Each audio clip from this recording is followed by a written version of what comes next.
嚟到2026年，屬虎嘅朋友係冇吉星入到宮嘅，咁未免會令人有啲擔憂。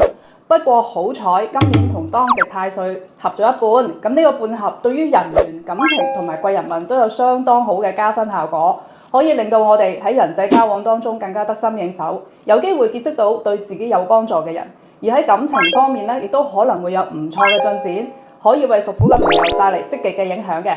咁同時喺馬年，我哋都會有4個凶星，稍為注意一下。第一係子輩，代表有小人喺背後講壞話，或者係搬弄是非嘅呢啲小麻煩。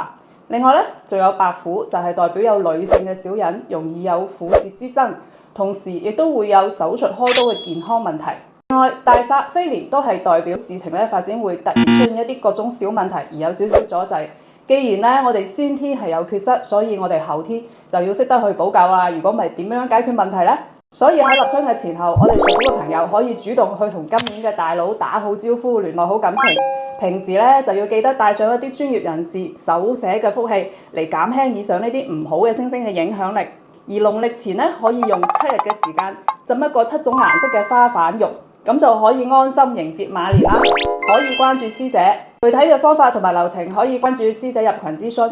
我哋會不定期去分享各種乾貨，帶大家唔走彎路。祝屬虎嘅朋友馬年穩守突擊，萬事順心。記得點讚關注哦。